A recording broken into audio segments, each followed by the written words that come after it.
Hello friends, study with आलोक में एक बार फिर से स्वागत है। तो फ्रेंड्स, आज झारखंड के जिला में दुमका ज़िले को आज हम लोग कवर करने जा रहे हैं।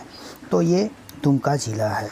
तो दुमका झारखंड की ये उप राजधानी है। झारखंड की उप राजधानी है। तो क्या होता है, झारखंड राज्य गठन के समय ही घोषणा की गई कि दुमका को राज्य की दूसरी राजधानी के रूप में विकसित किया जाएगा। यह घोषणा अधिसूचित की गई थी। तो इतना हुआ। अब झारखंड हुआ, तो झारखंड में दुमका, तो दुमका के बहुत सारे उपनाम हैं, जैसे फ्यूचर ऑफ सिल्क सिटी, भविष्य का सिल्क सिटी भी दुमका को कहा जाता है। पहले क्या था, पहले क्या बोलेंगे हम, भागलपुर को सिल्क सिटी कहा जाता था, क्योंकि जितने भी जो सिल्क रेशम के जो उत्पादन है, जो तसर है, वो तो झारखंड में ही हुआ करता था, दुमका क्षेत्र में ही। लेकिन यहाँ का जो तसर है वहाँ पे चला जाता था और भागलपुर को सिल्क सिटी कहा जाता था। लेकिन अब परिस्थितियाँ बदल गई है। तो देखा जाता है कि इसके लिए कौन कौन से पेड़ की ज़रूरत पड़ती है। सबसे पहला है आपका पेड़ में सहतूत, साल, अर्जुन और आसम के पेड़। यहाँ पे झारखंड में भरपूर मात्रा में ये पेड़ मौजूद हैं। खासकर दुमका, पश्चिमी सिंहभूम, सरायकेला, खरसावां, सिंहभूम, ये क्षेत्र हो गया जहाँ पर ये पेड़ प्रचुर मात्रा में पाए जाते हैं। और दूसरा बात ये है कि एक अनुकूल तापमान होना चाहिए, 30 डिग्री तापमान। तो इस क्षेत्र में ये तापमान मौजूद है। तो यहाँ पे भविष्य में सिल्क सिटी के रूप में यहाँ पे होने जा रहा है कि यहाँ दुमका भविष्य का सिल्क सिटी है ना। तो रेशम के धागों को पिरोकर संथाल महिलाएं आत्मनिर्भर बन रही है। महिलाएं दुमका को सिल्क सिटी के रूप में स्थापित करने की दिशा में कदम बढ़ा चुकी है। रूबी कुमारी एक है जो रेशम के धागों को आकार देने में माहिर है। इतना हो गया। मयूराक्षी सिल्क उत्पादन, मयूराक्षी सिल्क उत्पादन, एक चीज़ याद रखना है, मयूराक्षी सिल्क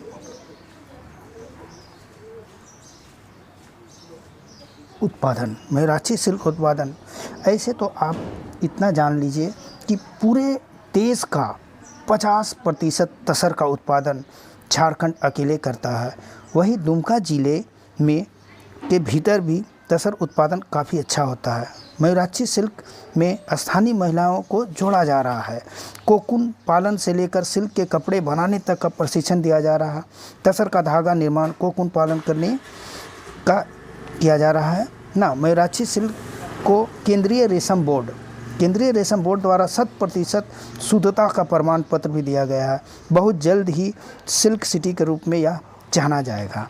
तो फ्यूचर ऑफ सिल्क सिटी कहा जाता है किसको, दुमका को।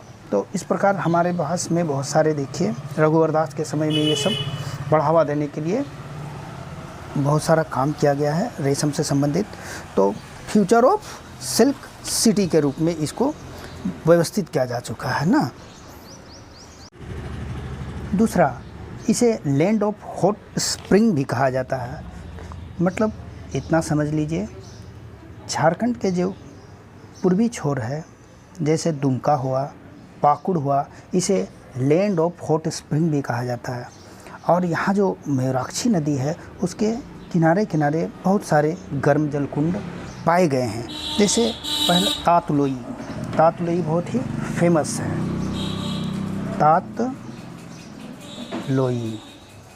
तातलोई गर्म जल कुंड, पहला तातलोई गर्म जल कुंड। ये बोलेंगे क्या, दुमका भागलपुर पथ पर है। दुमका भागलपुर पथ पर बड़ा पलासी एक गांव है ना, वहाँ पर भुरभुरी नदी पर है। कौन सा नदी, भुरभुरी नदी, याद रखना है। कौन सी नदी, भुरभुरी भा लिखिएगा, भुरभुरी नदी पर ये है ना, गर्म जल कुंड है ना। इसमें पक्का भी कर दिया गया है, 1971 में इस कुंड को पक्का कर दिया जाता है।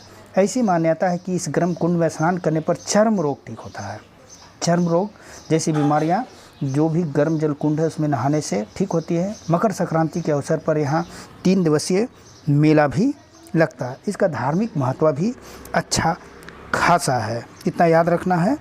तो इस प्रकार इसका मैप मैंने रखा है, देखिए ये तातलोई का है, तातलोई गर्म जल कुंड ना।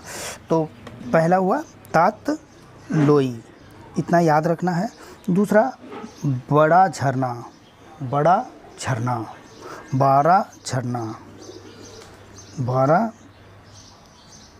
झरना गर्म जलकुंड, ये भी दुमका भागलपुर रोड से, दुमका से 9 किलोमीटर दूर 12 गांव में है। यह गर्म जलकुंड झरना है, इतना हो गया।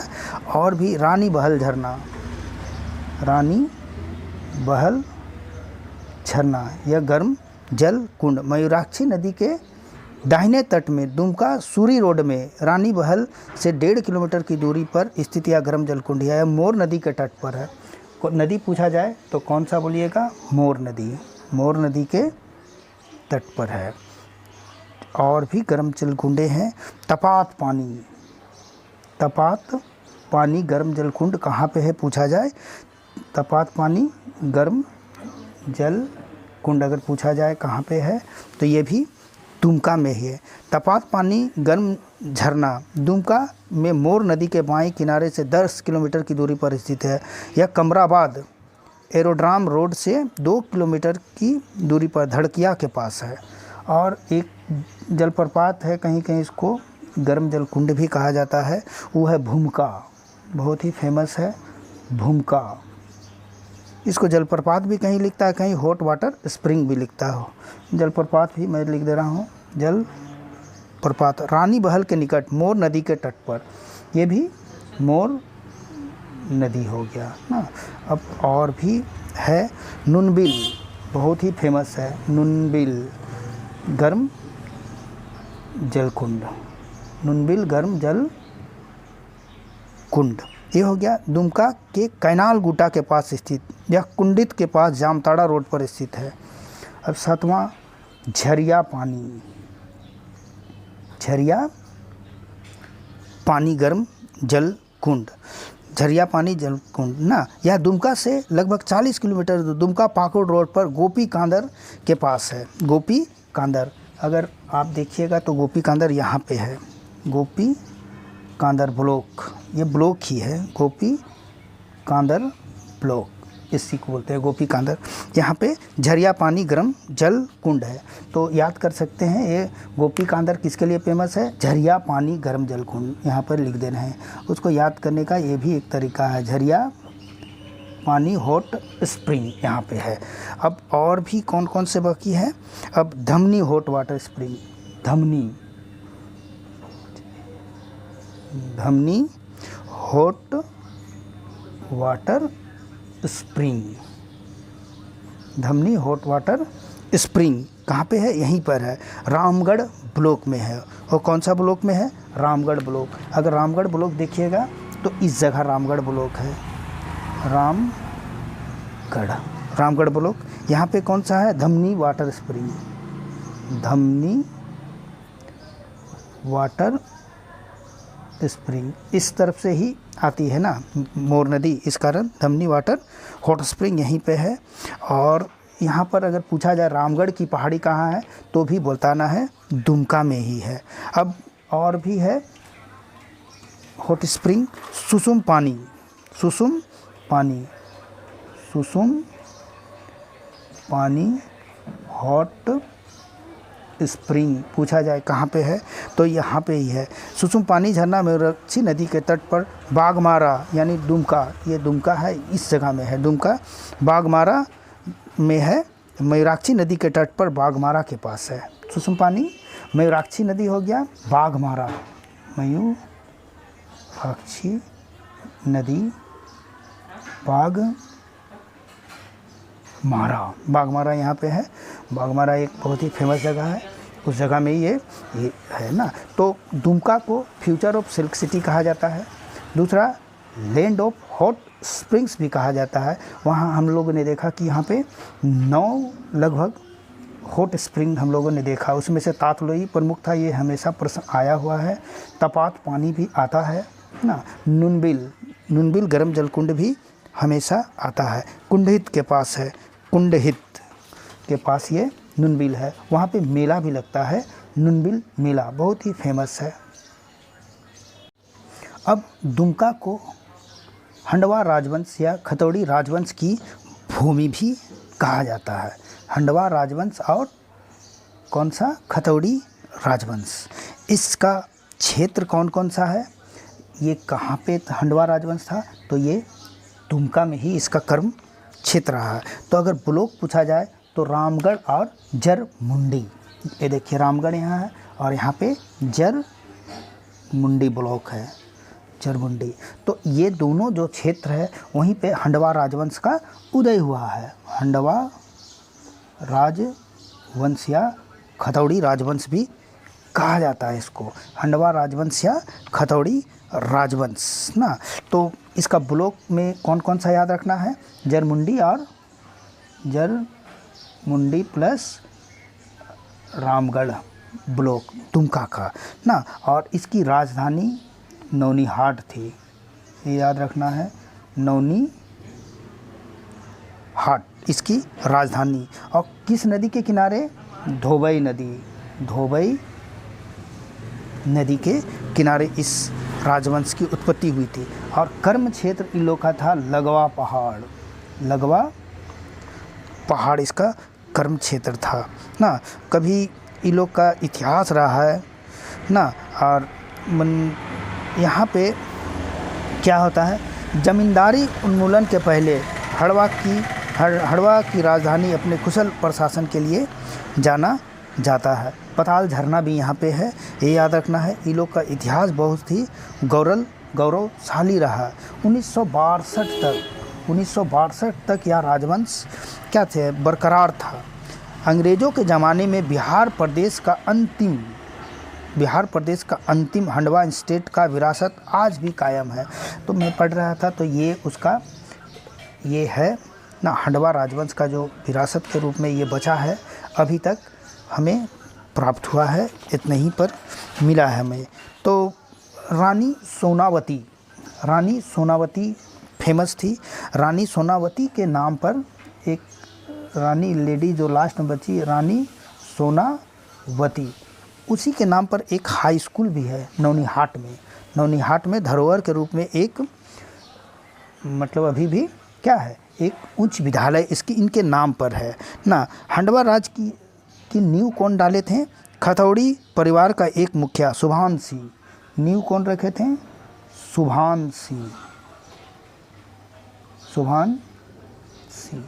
ये जो रानी थी, रानी सोनावती, मतलब इनका विवाह हुआ था, एकमात्र पुत्री थी, लेकिन इनका जो कोई भी वंश की प्राप्ति नहीं हुई थी। तो ये एक गोद लिया हुआ बच्चा एकमात्र ना, इसकी एक पुत्री ही थी आनंदा कुमारी ना। तो ये गोद ली थी एक बच्चे को ना। और कैप्टन ब्राउन, बुकानन, हैमिल्टन, इन लोग को फिर अधिग्रहण कर लेते हैं। इतना हो गया।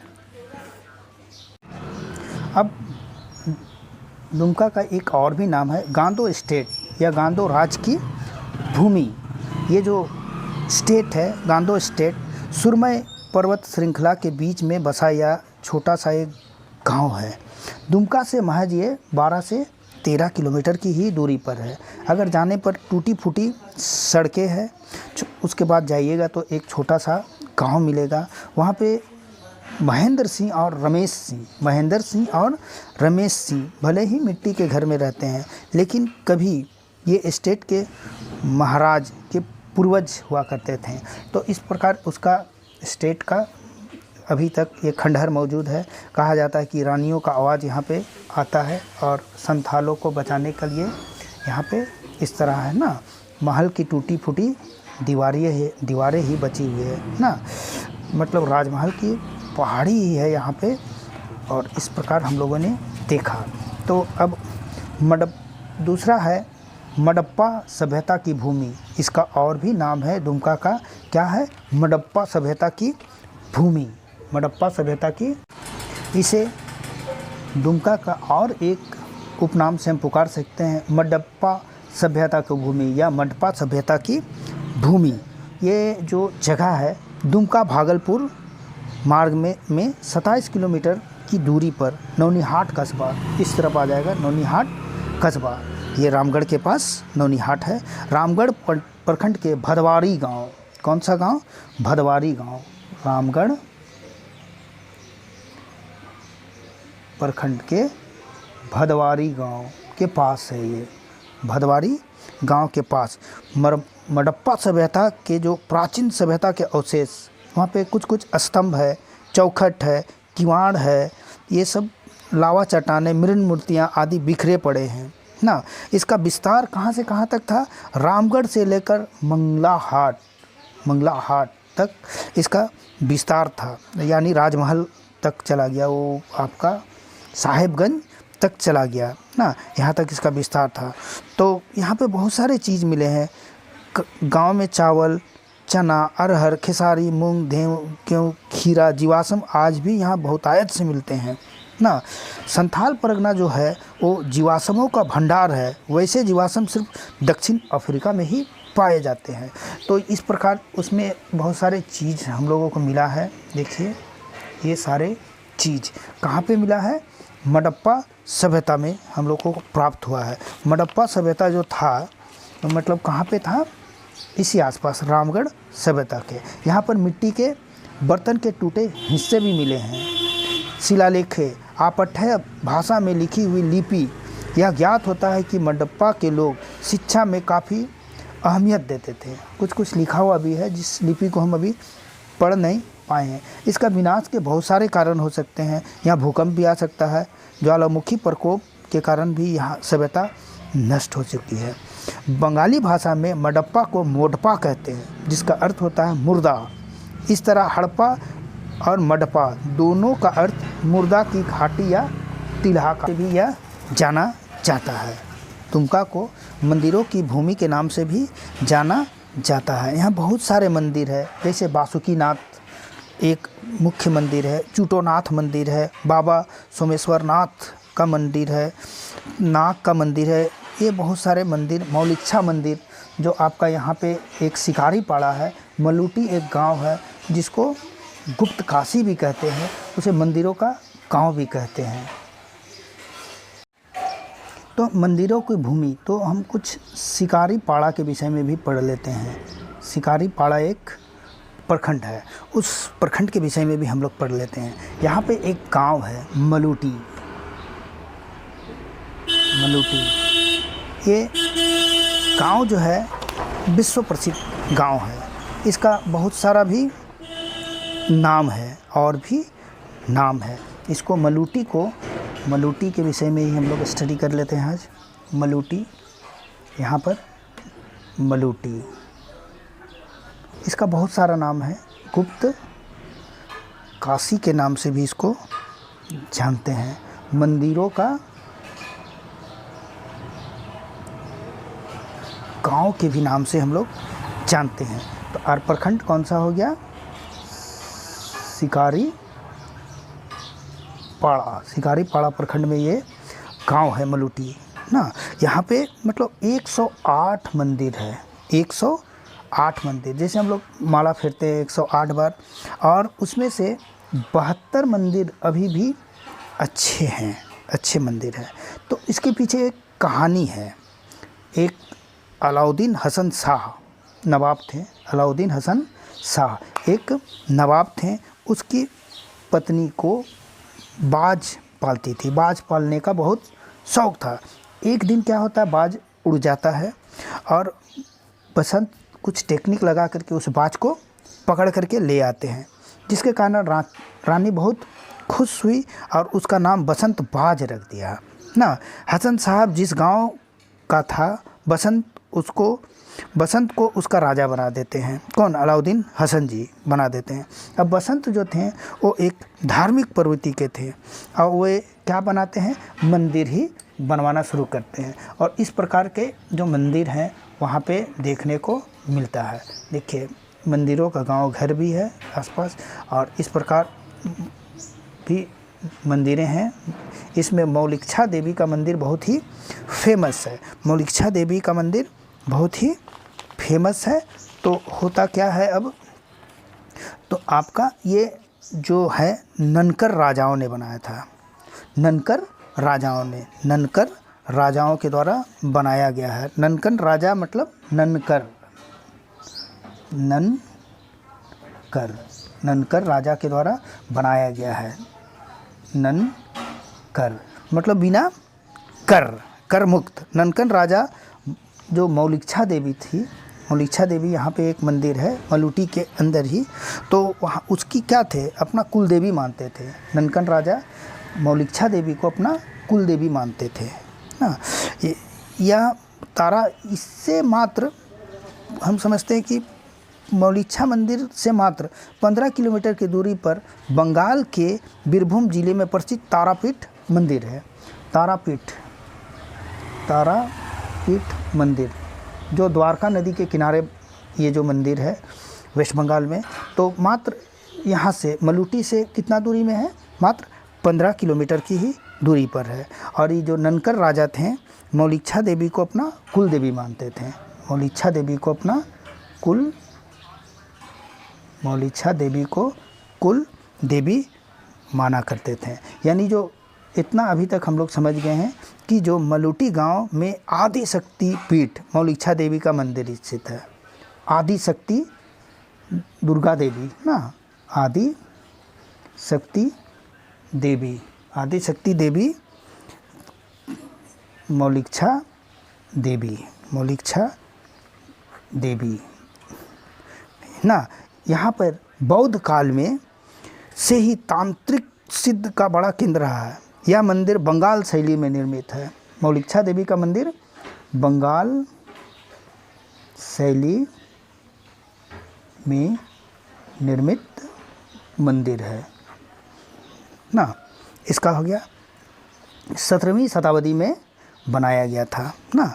यह मंदिर ननकर राजाओं ने 17वीं शताब्दी में निर्माण, ननकर राजाओं के द्वारा। इतना हो गया। तो शिकारीपाड़ा में मौलिक्षा मंदिर बहुत ही फेमस मंदिर है। मौलिक्षा मंदिर ये हम लोग देख लिए। और ये पूरा जो जगह है मंदिरों के नाम से ही ये फेमस है। यहाँ पे है काठी कुंड प्रखंड है एक। काठी कुंड प्रखंड में भी एक मंदिर है, दानीनाथ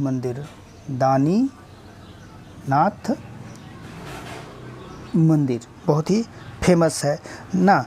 और यहाँ पे मेला लगता है, दानीनाथ मेला यहाँ पे लगता है। मेला क्या लगता है, दानीनाथ का मेला बहुत ही फेमस है मेला। 1937 से ही यह मेला लगता आ रहा। यहाँ पे एक शिवलिंग है, शिवलिंग का गुंबज का भग्नावशेष मिला है यहाँ पे। बस इतना ही जानना है।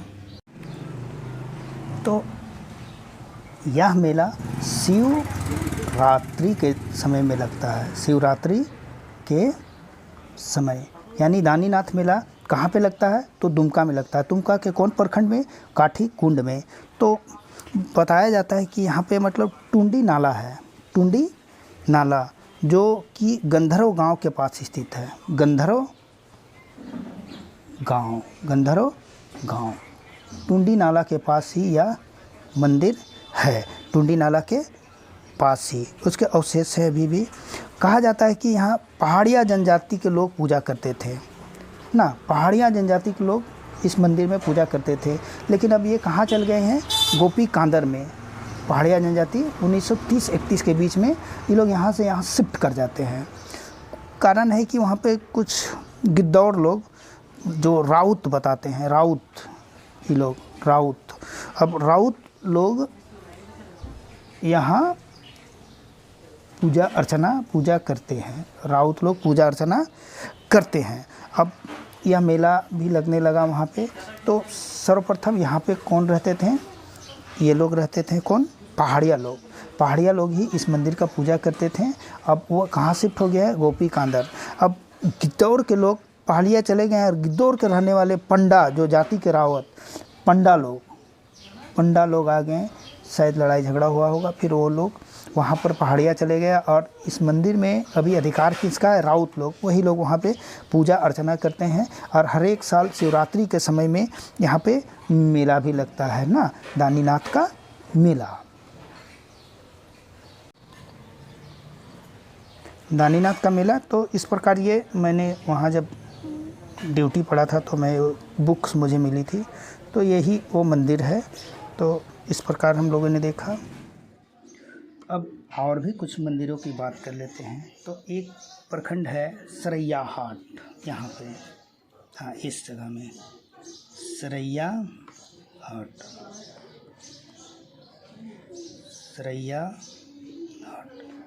यहाँ पे जो भी 2 मंदिरें हैं वो बहुत ही प्राचीन काले हैं और महाभारत काल से ये जुड़ी हुई है। तो यहाँ पे मंदिर है बाबा सुमेश्वर नाथ का मंदिर। बाबा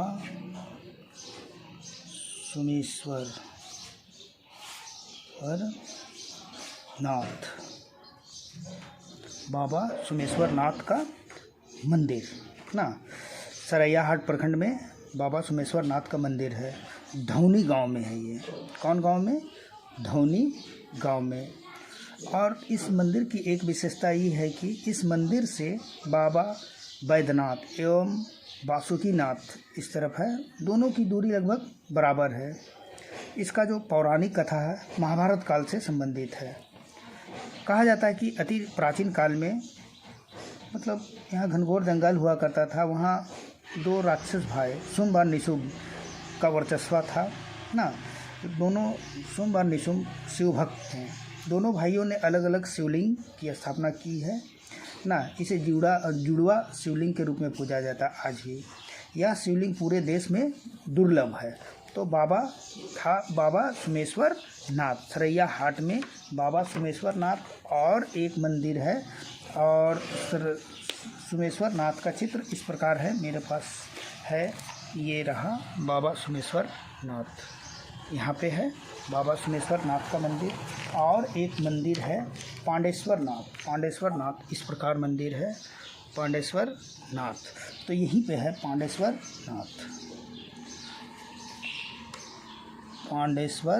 नाथ, यानी सरैया हाट बोल देने से समझ जाना है कि 2 मंदिर के लिए फेमस है, बाबा सुमेश्वर नाथ और पांडेश्वर नाथ। ये भी जो है महाभारत कालीन से संबंधित रखता है। और ऊंचे पहाड़ पर 5 गुफा है। द्रौपदी झरना पांडव के नाम से 5 तालाब भी है ना। इतना अति प्राचीन है, मंदिर में माना जाता है। और एक मंदिर है बासुकीनाथ धाम, वो तो सभी जन जानते हैं, बासुकीनाथ धाम यहाँ पे दुमका में है। मेरा यहाँ ड्यूटी पड़ता है बासुकीनाथ धाम। तो बासुकीनाथ धाम से ही हम लोग कहीं भी जाते हैं। बासुकीनाथ क्या है? बासुकीनाथ को क्या बोलते हैं? पंडे पुजारियों की नगरी बासुकीनाथ को बोलते हैं, बासुकीनाथ धाम को।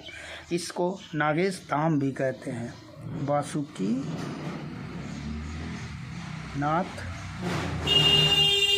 धाम ना। इसको नागाधिराज बासुकी भी कहा जाता है ना। बासुकी मतलब सांपों का राजा। शंकर भगवान का में जो गला में माला रहता है वो वही हो गया इसका ना। इसकी कथा समुद्र मंथन से जुड़ी हुई है। समुद्र मंथन में मंदराचल पर्वत को मथनी बनाया गया था। समुद्र मंथन में मंदराचल पर्वत को मथनी बनाया गया था और बासुकी नाग को रस्सी बनाया गया था। एक तरफ देवता और एक तरफ दानव वहाँ पे खींच रहे थे ना। तो ये हो गया बासुकीनाथ धाम बहुत ही फेमस है ना। और भी मंदिरें हैं। अब एक मंदिर है सिरसा नाथ मंदिर, यहीं पे है सिरसा नाथ मंदिर, ये बहुत ही फेमस है। ये भी दुमका भागलपुर मुख्य पथ पर बारापलासी गांव के पास मयूराक्षी नदी के तट पर स्थित है ना। इसको भी देखा जाता है। चंचला स्थान, माता चंचला स्थान, ये भी फेमस है। माता चंचला स्थान ये बहुत ही फेमस है। यहाँ पे 10 भुजा काली, 10 भुजा काली के लिए फेमस है ना। तांत्रिक पद्धति से बनाई गई यह मूर्ति दुर्लभ है, यहाँ की जो काली माता है ना। इतना याद रखना है। मंडप्पा पहाड़ में एक सुरंग था। चौथाई स्थान से मंडप्पा पहाड़ तक एक सुरंग था। इस सुरंग में वर्गीय जाति के लोग लूटपाट कर धन छुपाया करते थे। इस सुरंग का अभी तक कोई भी प्रमाण नहीं मिलता है। मंडप्पा के बारे में मैंने पढ़ा है, जो मंडप्पा सभ्यता, वहाँ पर सुरंग हुआ करता था, बोला जाता है ना। धोबई नदी के किनारे, धोबई नदी के किनारे नोनीहाट, नोनी हाटी जो हंडवा राजवंश हो गया, इसी आसपास इसका मंदिर है। और ये मंदिर रहा आपका इस तरह मंदिर में हो गया। ये धोबई नदी के किनारे है। अब नाग मंदिर, सुखजोरा का नाग मंदिर, सुख जोरा का नाग मंदिर, सुखजोरा का नाग मंदिर ना, सुखजोरा का नाम नाग मंदिर, ये भी बहुत ही फेमस है।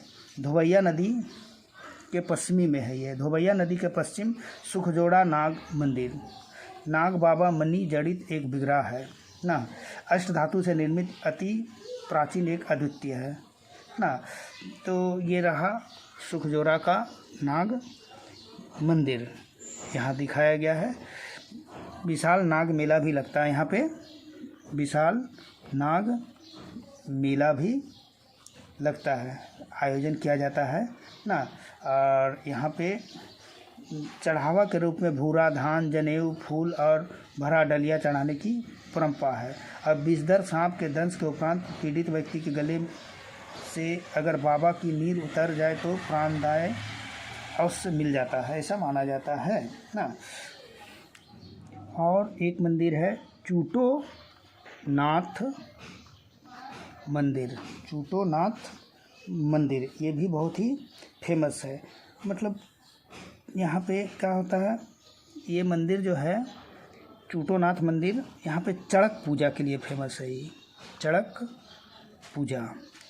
पूजा के लिए ये काफ़ी ही फेमस है। मुराद पूरी होने पर यहाँ पर लोग महुआ का शराब चढ़ाते हैं और बलि भी दी जाती है। वैष्णव श्रद्धालु यहाँ पे आते हैं, वैष्णव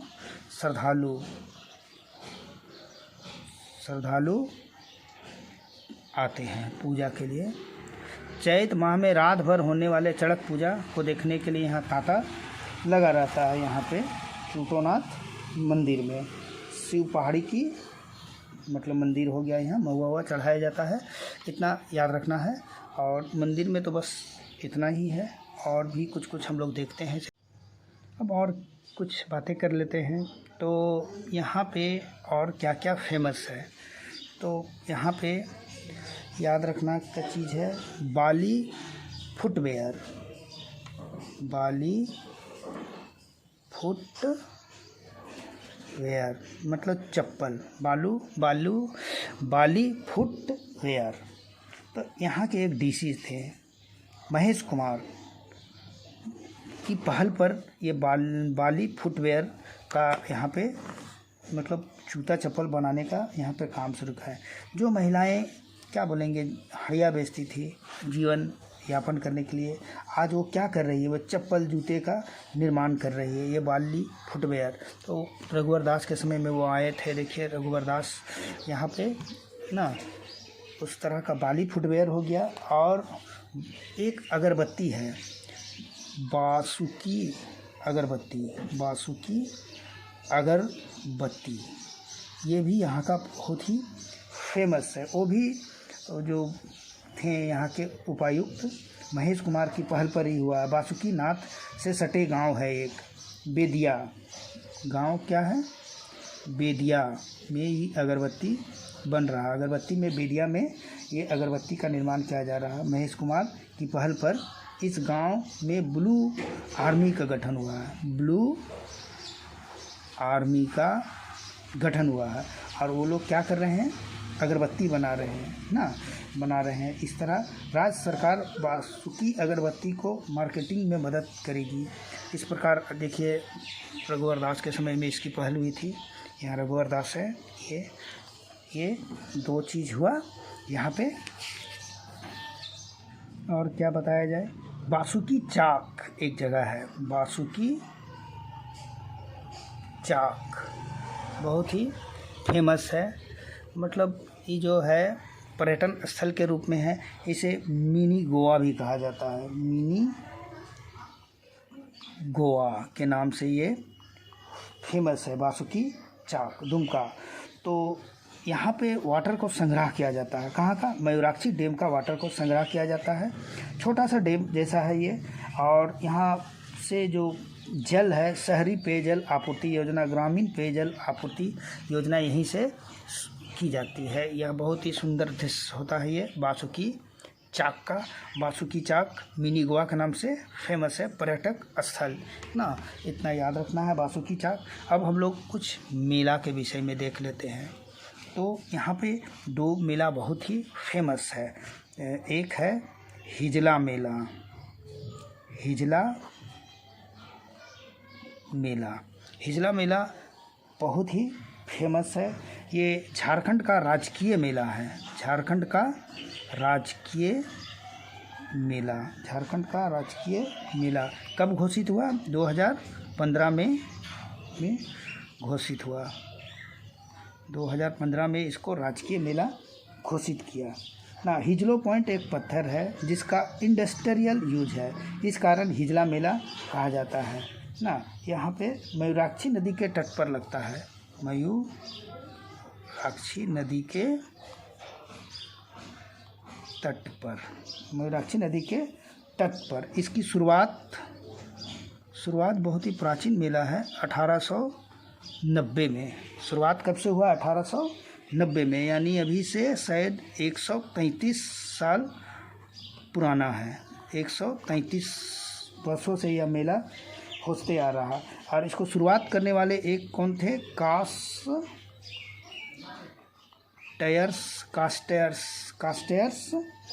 कास्टेयर्स द्वारा की गई थी। तो अंग्रेज उपायुक्त कास्टेयर्स, अंग्रेज उपायुक्त ना। और एक सप्ताह का मेला चलता है ये हिजला मेला। राज्य प्रसिद्ध मेला है फरवरी मार्च में, अभी यहाँ पर चालू हुआ है। फरवरी मार्च में इसका आयोजन किया जाता है। हिजला का शाब्दिक अर्थ होता है अपना कानून। हिजला का शाब्दिक अर्थ होता है अपना कानून, अर्थात संथाल का कानून। वर्तमान में यह मेला संथाल कानून तथा संथाली जीवन पद्धति, परंपराओं तथा रीति रिवाज की याद ताज़ा कराने की बजाय मीना बाज़ार का आजकल रूप ले चुका है। ये मेला मीना बाज़ार का रूप अख्तियार कर चुका है। शुक्ल पक्ष में यह मेला लगता है, फरवरी में शुक्ल पक्ष, खासकर सरस्वती पूजा के समय में लगता है। दुमका से 3 से 4 किलोमीटर की ही दूरी पर ये मेला लगता है। और एक मेला है नुनबिल मेला। नुनबिल बहुत ही फेमस है। नुनबिल मेला काफ़ी फेमस है। वो आपका मसलिया प्रखंड में पड़ता है। मसलिया प्रखंड, एक देवी है मसलिया, कहाँ पे लिखना है, मसलिया प्रखंड यहाँ पे है। मसलिया प्रखंड में इस पड़ता है। मसलिया प्रखंड इसका फेमस है। दुमका जिले के केंद्र घाटा नामक गांव, कौन गांव, केंद्र घाटा गांव के नज़दीक नुनबिल नदी के किनारे, कौन नदी है, नुनबिल नदी के किनारे मकर संक्रांति के दिन में यह मेला लगता है। मकर संक्रांति के समय में ये मेला लगता है। एक सप्ताह का 1 वीक, एक सप्ताह का मेला लगता है। पहाड़ी जनजाति का यह प्रमुख मेला है। नूनबिल नदी के गर्म जलकुंड में वे लोग स्नान करते हैं। नदी के किनारे एक नून बूढ़ी देवी के पिंड पर नमक और बतासा चढ़ाया जाता है। तो मेला में 2 ठो है, हिजला मेला और नूनबिल मेला, इतना याद रखना है। हिजला मेला और नूनबिल मेला बहुत ही फेमस है। अब यहाँ पे हम लोग देखते हैं डैम भी देख सकते हैं। यहाँ पर 2 डैम बहुत ही फेमस है। यहाँ पर 2 डैम, बांध मतलब समझ जाइए डैम में कनाडा बांध या मसान जोर डैम यहाँ पर किया जाता है। मसान जोर डैम, ये इसको पियर्सन बांध भी बोलते हैं। पियर्सन बांध भी कहा जाता है ये कनाडा बांध को, मसानजोर डैम को। ये मयूराक्षी नदी पर इस डैम का निर्माण किया गया है। इससे 2 राज्य को लाभ मिल रहा, झारखंड और वेस्ट बंगाल को मिल रहा लाभ यहाँ पे। और इसमें क्या बोलेंगे, ये जो कनाडा के सहयोग से इसको बनाया गया है। कनाडा के सहयोग से, विशेष जब बांध की बातें हम लोग करेंगे उस समय में उसका निर्माण पूरी अच्छी तरह से बात करेंगे। यहाँ पे एक विश्राम घर भी है, वन विभाग का विश्राम घर भी है। और एक है तिलपाड़ा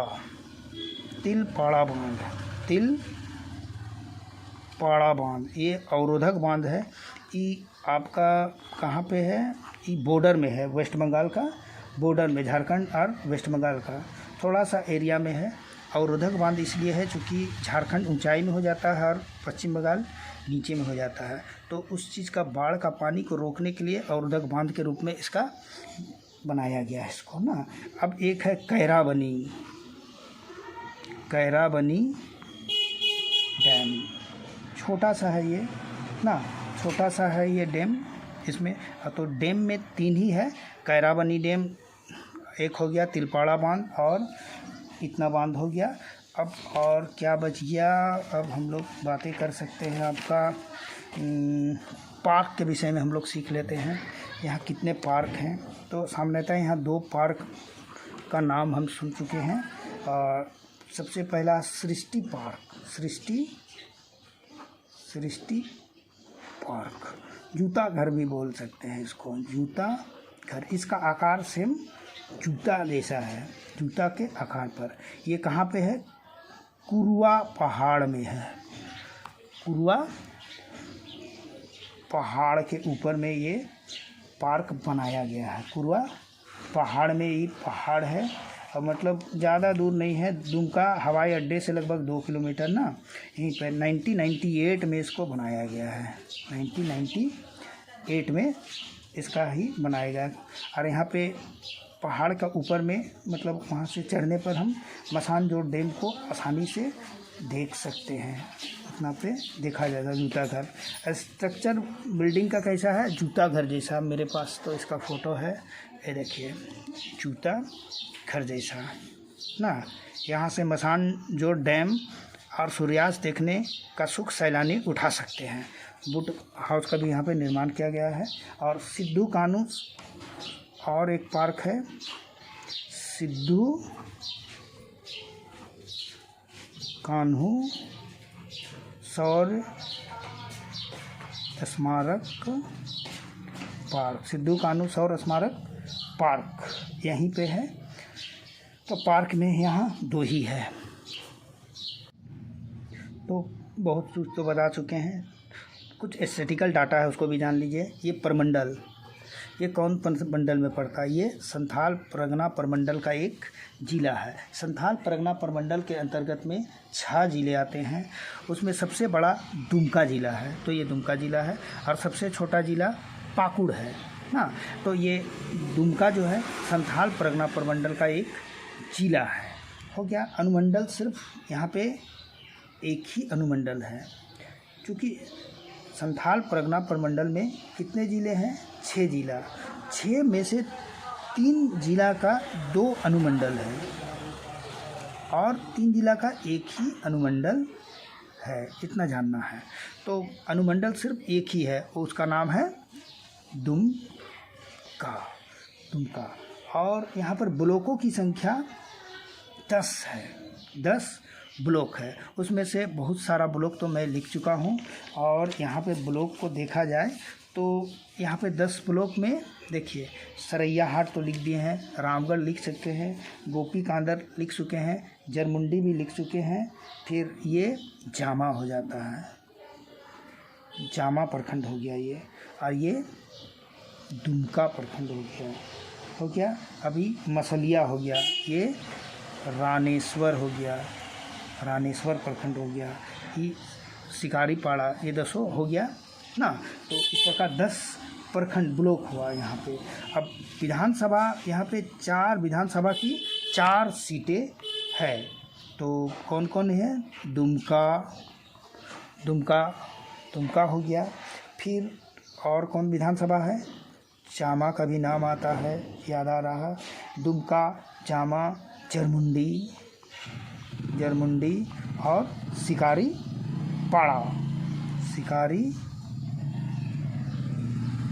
पाड़ा, ये 4 विधानसभा की सीटें हैं। और लोकसभा में एक ही सीट है, दुमका। इतना याद रखना है। अब मैं पेज बदल रहा हूँ, आप इसका शॉर्ट स्क्रीन ले सकते हैं, शॉर्ट स्क्रीन भी आप ले सकते हैं इसका। तो कुछ बातें और भी है, जैसे रोड्डा आर्म्स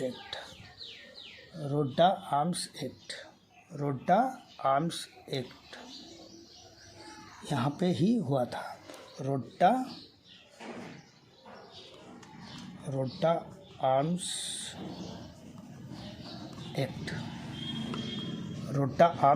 एक्ट, ये बंदूक बनाने वाली कंपनी थी, बंदूक बनाने वाली कंपनी कलकत्ता में थी, बंदूक बनाने वाली एक कंपनी कलकत्ता में थी। तो यहाँ पे क्या होता है? तो यहाँ पे पिस्तौल बनता था ना, कट्टा उट्टा। तो यहाँ पे पिस्तौल को मतलब चोरी कर लिया जाता है, डकैती कर लिया जाता है, दुकान से मौजर को चोरी कर लिया जाता है कंपनी। तो उसमें रोड्डा आर्म्स केस में दुमका के 2 आदमी को अभियुक्त बनाया जाता है। वो दोनों व्यक्ति थे, कौन?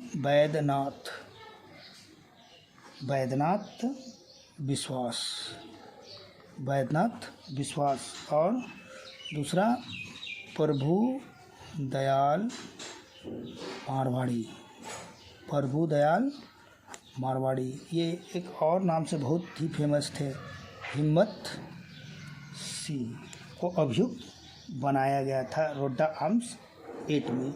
वो उस समय की बात है जब भारत में उदारवादी और उग्रवादियों का दौर चल रहा था, उस समय की ये घटना है। फैक्ट्री में लूटपाट हुआ था, तो उसके एवज में यहाँ के दुमका के 2 निवासियों को मतलब अभियुक्त बनाया गया था। वैद्यनाथ विश्वास और प्रभुदयाल मारवाड़ी को अभियुक्त बनाया गया था। तो अभियुक्त बनाया गया था। रोड्डा आर्म्स एक्ट का संबंध किससे है, समझ में आ गया। और एक यहाँ का बहुत ही प्रसिद्ध जगह है कुम्हड़ाबाद में नील की खेती के अवशेष मिले हैं। नील की खेती के अवशेष झारखंड में कहाँ पर मिला है? तो बताना है कि कुम्हड़ाबाद में मिला है। नील की खेती के अवशेष कहाँ पे मिला है? तो कुम्हड़ाबाद में मिला है, झारखंड में। अब यहाँ पर बहुत सारे क्या बोलिएगा बटालियन, जैसे आदिम जनजाति बटालियन आदिम जनजाति बटालियन का गठन झारखंड के 2 जिलों में किया गया है, एक खूंटी और दूसरा दुमका। खूंटी और दुमका में ही किया गया है।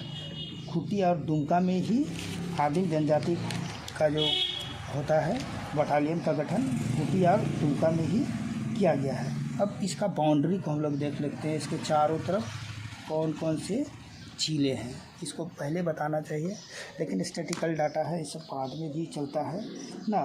तो संथाल परगना में कितने ज़िले हैं? 6 ज़िले हैं ना। 6 में एक ज़िला को छोड़ दीजिए तो बचा कितना? 5। और ये एक स्वयं यानी 5 में एक गया तो चारों ज़िला को ये टच करेगा। तो उधर साहेबगंज को छोड़ दीजिए, बाकी सारा ज़िला को आप लिख दीजिए कि टच करता है ना। तो जामताड़ा, देवघर, पाकुड़, जामताड़ा को भी टच करेगा, देवघर को भी टच करेगा और पाकुड़ और गोड्डा सबको ये टच करता है, चारों ज़िले को टच करता है। और इधर में बिहार का बांका ज़िला को टच करता है, बंगाल का बीरभूम को ये टच करता है। कितना याद रखना है, ये कौन कौन ज़िला को टच करता है। इधर में बिहार है, इतना हो गया। अब इस तरफ में वेस्ट बंगाल आ जाता है, तो ये चारों को टच कर। अब कुछ और भी बातें हम लोग देख लेते हैं कुछ। तो इसमें दुमका ज़िला जो है तो इंडिका पुस्तक है, इंडिका। इसको लिखने वाले कौन थे? मेगस्थनीज ने इसे लिखा है। ये सेल्यूकस निकोटर के राजदूत थे। इसका विवाह चंद्रगुप्त मौर्य की बेटी से हुआ था। और जो मेगस्थनीज थे पूरे भारत में भ्रमण भी किया है। तो इस बुक में दुमका को माली कहा है, दुमका को माली नाम से संबोधित किया। माली कह करके इन्होंने, या मलेर करके भी पुकारा है। अब कुछ बातें 1745 हो गया। तो इसमें क्या था, यहाँ पर मुग़लों का प्रभाव तो बहुत कम था हम लोग का झारखंड में। मुग़लों का साम्राज्य ख़त्म होता गया। उसके बाद कौन आगे आएंगे? मराठा की शक्ति बढ़ने लगती है। तो यहाँ पे राघोजी भोसले याद रखना है। राघोजी भोसले का दुमका आगमन हो जाता है ना। यहाँ पेशवा बाजीराव भी यहाँ आते हैं, पेशवा बाजीराव भी आए हैं। 1742 से 1751 के बीच में ये घटना होती है। अब क्या होता है, 1902 में दुमका नगर पालिका का गठन होता है, नगर पालिका का गठन होता है। 2000 ईस्वी में इसको उप राजधानी बनाया गया ना। तो और भी पीछे अगर जाते हैं तो ये सबसे पहले संथाल परगना का जिला हुआ करता था, संथाल परगना का जिला हुआ करता था। और हेडक्वार्टर उसमें कौन था? दुमका। बाद में संथाल परगना को 6 भागों में बांट दिया गया, 6 भागों में बांटा गया। उसका परिणाम था 1855 का संथाल विद्रोह में अंग्रेज नहीं सकने लगे संथाल से। इसके कारण संथाल परगना को 2 भाग में बांट दिया गया। तो इसमें एक भागलपुर और एक बीरभूम के अंतर्गत आए। तो हम लोग का ये जो दुमका था भागलपुर क्षेत्र में आ गया ना। और 1872 में की डेट याद रखना है, दुमका को हेडक्वार्टर बनाया गया ऑफिशियली तौर पर दुमका को हेडक्वार्टर कब बनाया गया? इसी समय में तो बनाया गया। अब हम लोग इसमें बहुत सारी नदियों को देख लेते हैं। तो यहाँ कौन कौन सी नदियाँ हैं? तो बहुत सारे नदी हैं यहाँ पे। इसे तो मुख्य नदी है बांसलोई। यहाँ पर बांसलोई नदी काफ़ी फेमस है। बांसलोई ये नदी जो है सीमा रेखा बनाने के लिए जानी जाती है। इतना याद रखना है, ये नदी सीमा रेखा बनाने के लिए जानी जाती है। और झारखंड में 3 जिलों में इसका प्रवाह है। 3 जिलों में इसका प्रवाह है। ये गोड्डा से निकलती है, गोड्डा से निकलती है। गोड्डा के बाद ये दुमका आती है, दुमका का उत्तरी सीमा बनाती है। उसके बाद पाकुड़ जाती है, पाकुड़ में महेशपुर इसका अंतिम जगह है झारखंड में।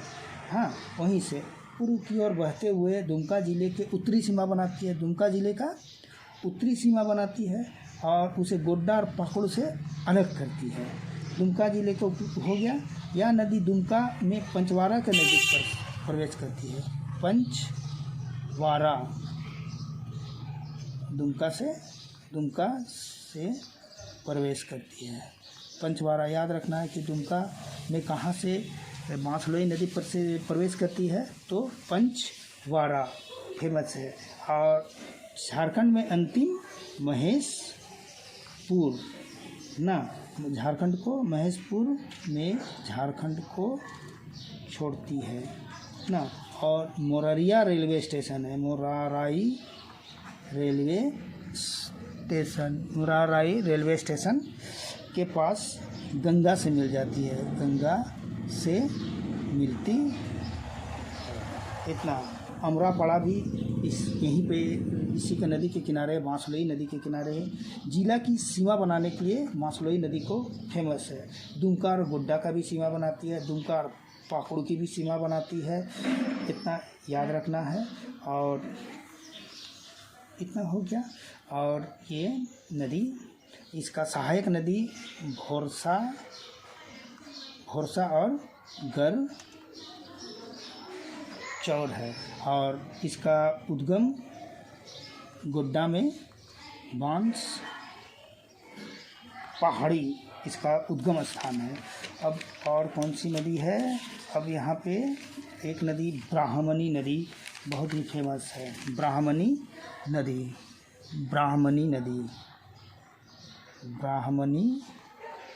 नदी ना। तो उद्गम स्थान दुमका में दुधवा पहाड़ इसका उद्गम स्थान है। दुधवा पहाड़ ज़िले के उत्तर में है। और मुहाना थोड़ा जानना है, जब नदी क्लास होगा तो उसमें विशेष तौर पर पढ़ा से। गंगा नदी पड़ोसी नदी इसका गुमरो और एरो इसका प्रमुख नदी है ना। अब यह नदी दामिन एकोर को में झिलमिली और मौसनिया होते हुए बहती है। यह दारिन मलेश्वरी के पास दुमका को छोड़कर झारखंड से बाहर निकलती है और नलहाटी रेलवे स्टेशन के पास गंगा से मिल जाती है। नलहाटी रेलवे स्टेशन के पास गंगा से मिल जाती है। गुमरो और एरो इसकी सहायक नदी है। पाकुड़ के दारुन मलेश्वरी के पास झारखंड को छोड़ देती है। इतना याद रख लेना है। अब और भी बहुत सारे नदियां हैं यहाँ पे। मोर नदी बहुत ही फेमस है। मोर या मयूराक्षी बहुत ही फेमस नदी है। हुगली की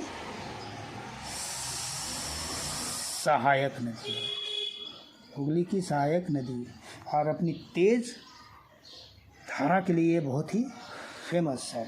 और ये देवघर से निकलती है। त्रिकुट पहाड़ी मोहनपुर ब्लॉक वहाँ पे 3 पहाड़ है, ब्रह्मा, विष्णु और महेश। रोपवे से हम लोग वहाँ पे चढ़ते हैं तो वहीं पर से ये निकलती है। और दुनिया का सबसे ऊर्ध्वाधर रोपवे यही है ना। दुमका के बाद झारखंड से निकलकर या बंगाल में सिथिया रेलवे स्टेशन के पास गंगा से मिल जाती है ना। और इसकी बहुत सारे सहायक नदियाँ भी है।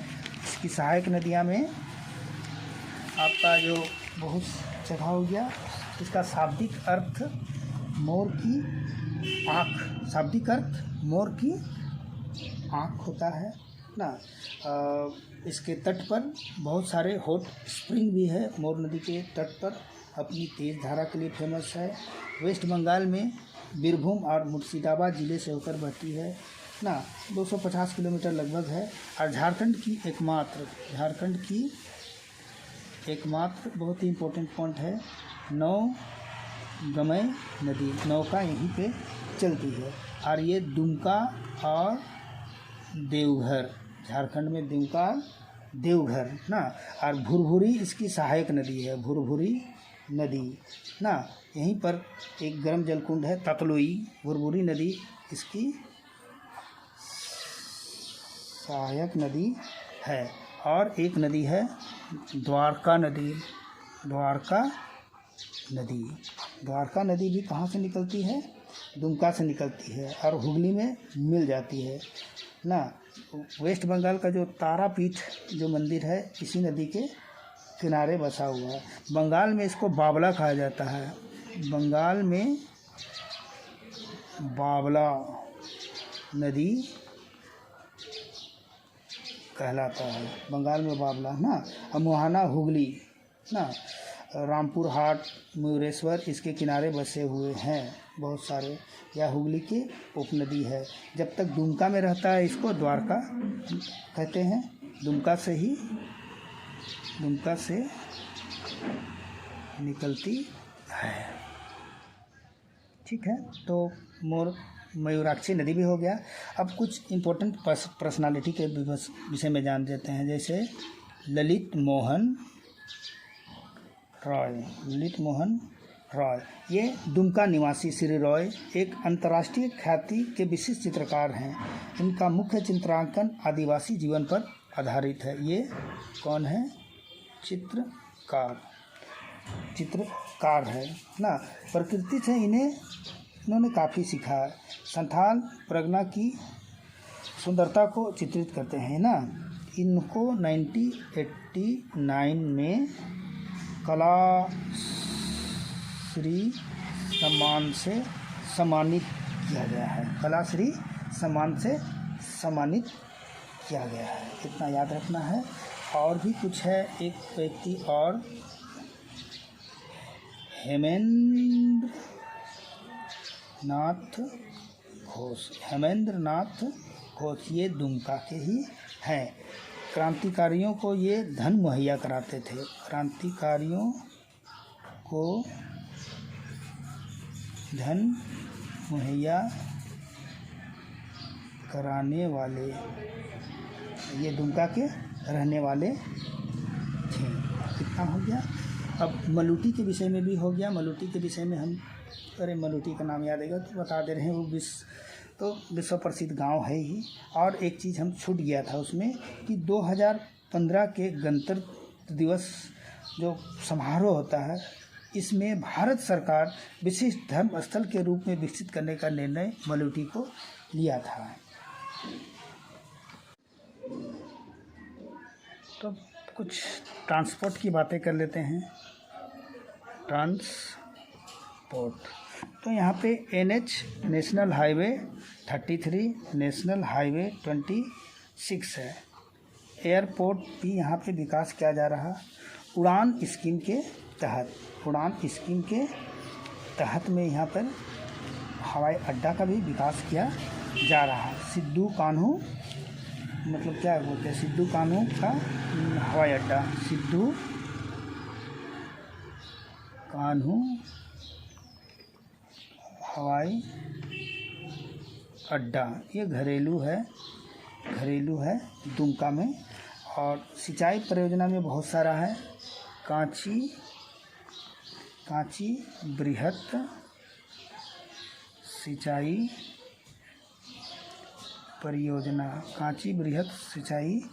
परियोजना। और भी एक है मसलिया जो बताया गया था। मसलिया आपका जो रेलवे स्टेशन है मसलिया रामेश्वर मेगा लिफ्ट योजना भी फेमस है। लिफ्ट योजना भी फेमस है। पढ़ाई के नाम में वही सिद्धू कान्हू विश्वविद्यालय। इस प्रकार आज हम लोग झारखंड का जो जिला में दुमका ज़िले को विस्तृत रूप से अध्ययन किए हैं। तो आशा है आपको इस वीडियो से काफ़ी लाभ प्राप्त होगा और मिलते हैं नेक्स्ट वीडियो में इससे भी बेहतर क्लास के साथ। तब तक के लिए थैंक यू वेरी मच।